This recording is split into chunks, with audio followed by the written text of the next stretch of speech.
Chapter 26. I cannot now trace the slow or swift flitting by of phantasmal events, wild ghosts of days or weeks that drifted past, and brought me gradually and finally to a time when I found myself wandering, numb and stricken and sick at heart, by the shores of a lake in Switzerland.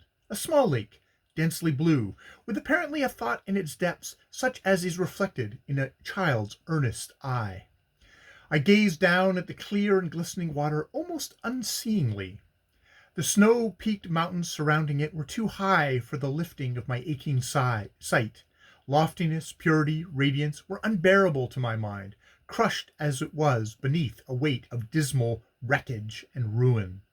What a fool was I ever to have believed that in this world there could be such a thing as happiness! Misery stared me in the face, lifelong misery, and no escape but death. Misery! It was the word which, like a hellish groan, had been uttered by the three dreadful phantoms that had once, in an evil vision, disturbed my rest. What had I done, I demanded indignantly of myself, to deserve this wretchedness which no wealth could cure? Why was fate so unjust? Like all my kind, I was unable to discern the small yet strong links of the chain I had myself wrought, and which bound me to my own undoing. I blamed fate, or rather God, and talked of injustice merely because I personally suffered, never realizing that what I considered unjust was but the equitable measuring forth of that internal law which is carried out with as mathematical an exactitude as the movement of the planets, notwithstanding man's pygmy efforts to impede its fulfillment. The light wind blowing down from the snow peaks above me ruffled the placidity of the little lake by which I aimlessly strolled. I watched the tiny ripples break over its surface like the lines of laughter on a human face, and wondered morosely whether it was deep enough to drown in. For what was the use of living on, knowing what I knew, knowing that she whom I had loved, and whom I loved still in a way that was hateful to myself, was a thing viler and more shameless in character than the veriest poor drab of the street who sells herself for current coin? That the lovely body and angel face were but an attractive disguise for the soul of a harpy, a vulture of vice? My God! An irrepressible cry escaped me as my thoughts went on and on in the never-ending circle and problem of incurable, unspeakable despair. And I threw myself down on a shelving bank of grass that sloped towards the lake and covered my face in a paroxysm of tearless agony. Still, inexorable thought worked in my brain and forced me to consider my position. Was Sybil, more to blame than I myself for all the strange havoc wrought? I had married her of my own free will and choice, and she had told me beforehand, I am a contaminated creature, trained to perfection in the lax morals and prurient literature of my day. Well, and so it had proved. My own blood burned with shame as I reflected how ample and convincing were the proofs, and, staring up from my recumbent posture, I paced up and down again restlessly in a fever of self-contempt and disgust. What could I do with a woman such as she, to whom I was now bound for life? Reform her? She would laugh me to scorn for the attempt. Reform myself? She would sneer at me for an effeminate milksop. Besides, was not I as willing to be as degraded as she was to degrade me? A very victim to my brute passions, tortured and maddened by my feelings, I roamed about wildly, and started as if a pistol shot had been fired near me when the plash of oars sounded on the silence, and the keel of a small boat grated on the shore, the boatman within it respectfully begging me in mellifluous French to employ him for an hour. I assented, and in a minute or two was out on the lake in the middle of the red glow of sunset, which turned the snow summits to points of flame, and the water to the hue of ruby wine. I think the man who rowed me saw that I was in no very pleasant humor, for he preserved a discreet silence, and I, pulling my hat partly over my eyes, lay back in the stern, still busy with my wretched musings. Only a month married, and yet a sickening society had taken place of the so-called deathless lover's passion. There were moments even when my wife's matchless physical beauty appeared hideous to me.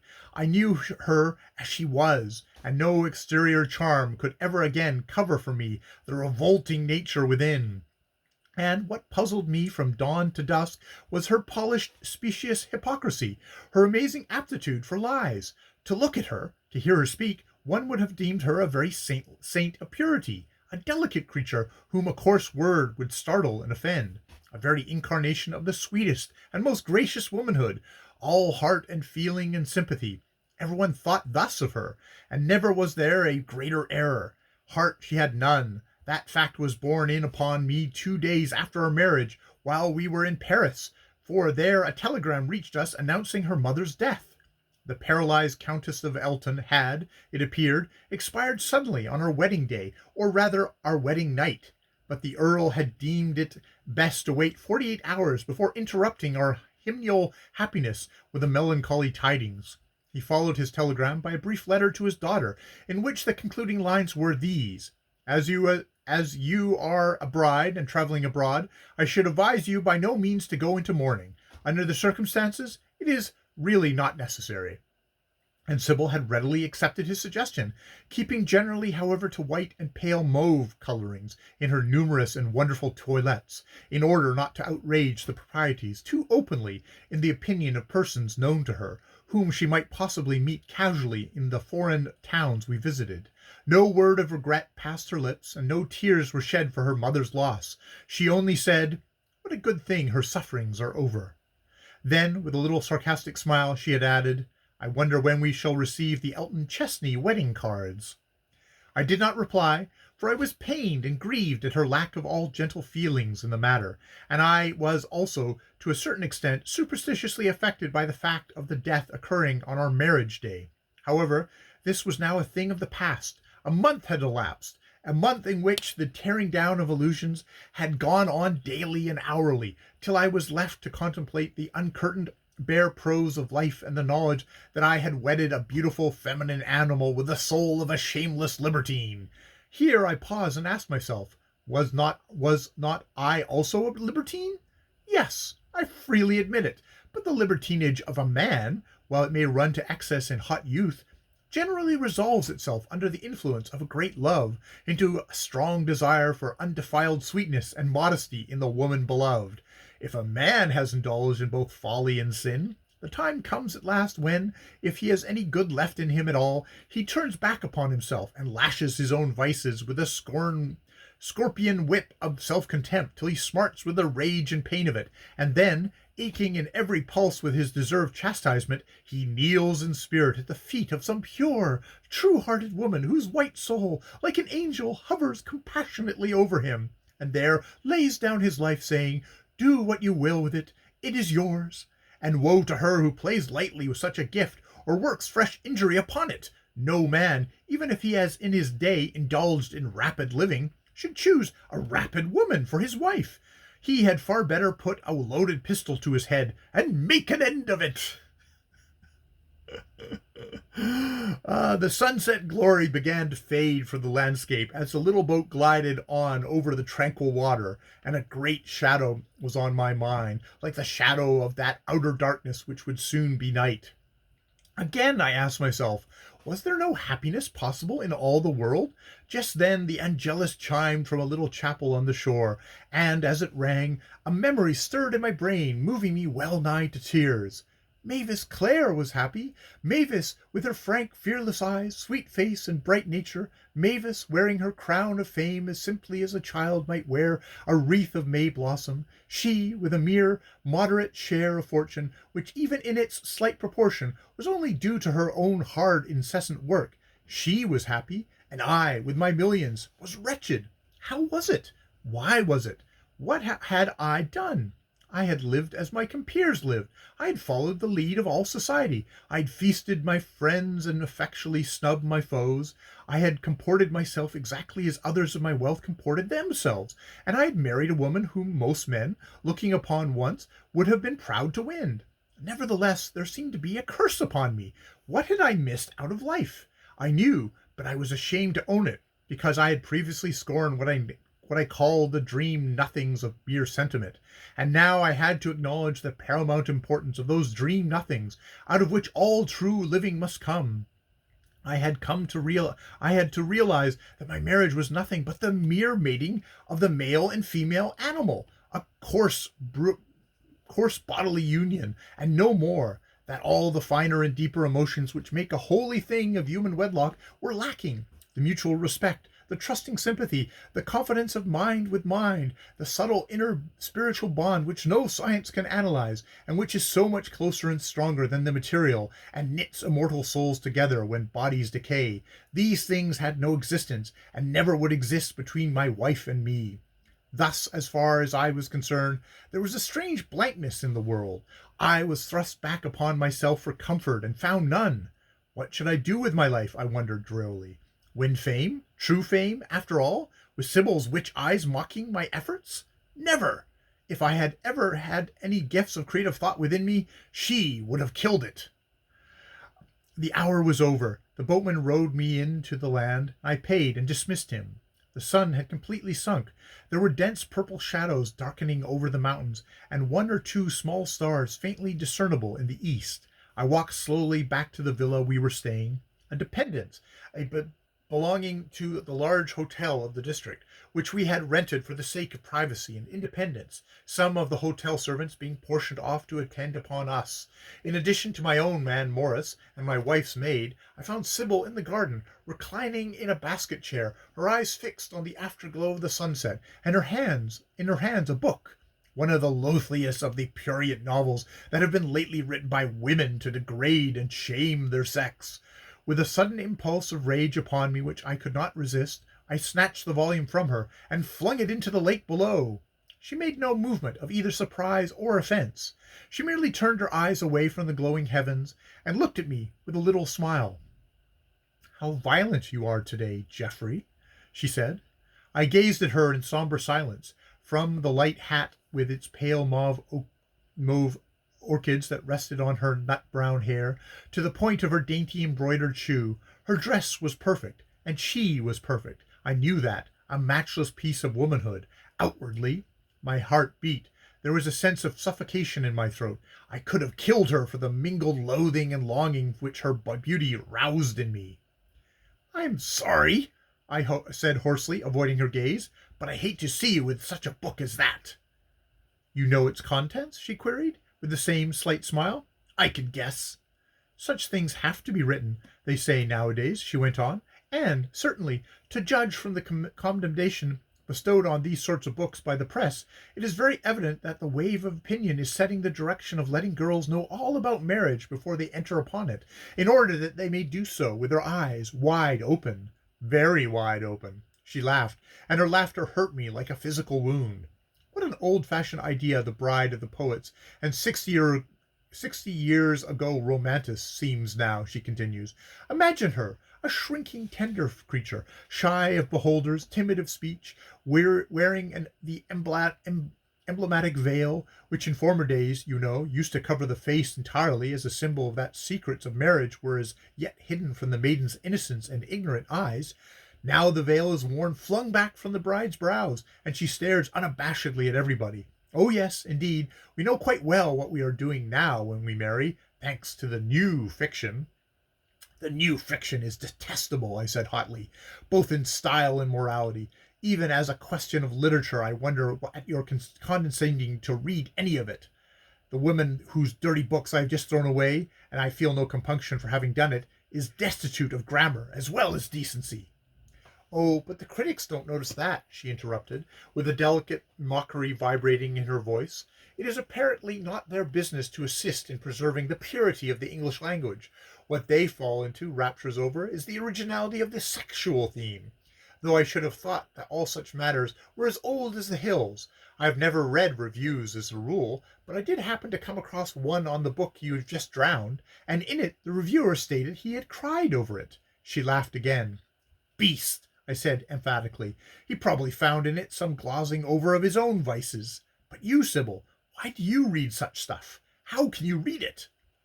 "Curiosity moved me in the first place," she answered listlessly. "I wanted to see what makes a reviewer cry. Then, when I began to read, I found the story was all about the manner in which men amuse themselves with the soiled doves of the highway and the byways, and I was not very well instructed in that sort of thing. I thought I might as well learn. You know, these unpleasant morsels of information on unsavory subjects are like the reputed suggestions of the devil. If you listen to one, you're bound to hear more. Besides, literature is supposed to reflect the time we live in, and that kind of literature being more prevalent than anything else, we are compelled to accept and study it as the mirror of the age. With an expression on her face that was half mirth and half scorn, she rose from her seat and looked down into the lovely lake below her. "The fishes will eat that book," she observed. "I hope it will not poison them. If they could read and understand it, what a singular idea they would have of us as human beings." "Why don't you read Mavis Clare's books?" I asked suddenly. "You told me you admired her." "So I do, immensely," she answered. "I admire her and wonder at her, both together. How that woman can keep her child's heart and child's faith in a world like this is more than I can understand. It is always a perfect marvel to me, a sort of supernatural surprise. You ask me why I don't read her books. I do read them.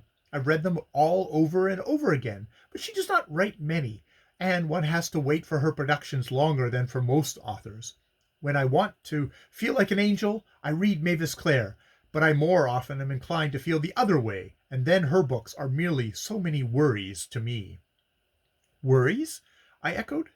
"Yes, it is worrying to find somebody believing in a God that when you can't believe in him, to have beautiful faiths offered to you which you can't grasp, and you know that there is a creature alive, a woman like yourself, in everything except mind, who is holding fast to a happiness which you can never attain. No, not though you held out praying hands day and night and shouted wild appeals to the dull heavens."